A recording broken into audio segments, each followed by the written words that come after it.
He has been brilliant in handling accounts, admin-related activities, and worked in pressure very, very effectively. To announce the winner and to present away the award, please allow me to welcome Ms. Rajni Sharma, Head HR, with a big hand, ladies and gentlemen. Congratulations, Ms. Aarti, and we're sure that our wishes are getting extended to you. Thank you, Ms. Rajni, for coming up on stage and doing the honors. Now, ladies and gentlemen, moving on to the next category.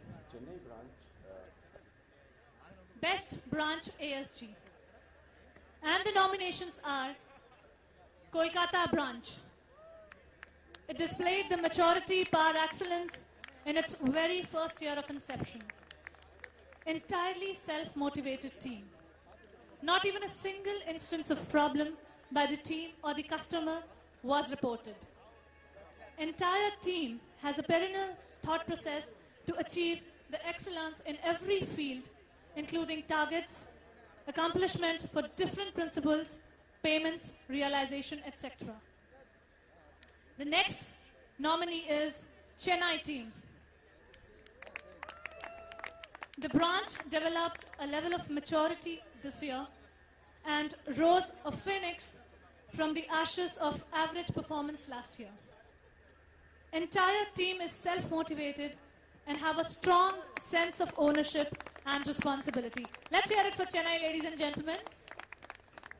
And now, to present away the award for the Best Branch ASG, I would like to call upon Mr. Praveen Kapoor, MD, to kindly come on stage and declare the winner. A big hand for the entire Chennai team. One of the nominees. 3 cheers for Chennai. Hip hip! Hip hip! Hip hip! Wow, that calls for a real celebration. A well-deserved team comprises of truly enthusiastic, zestful, passionate and skilled people. I would request Mr. Prasanna to kindly come and say a few words for this hard-working and dedicated team.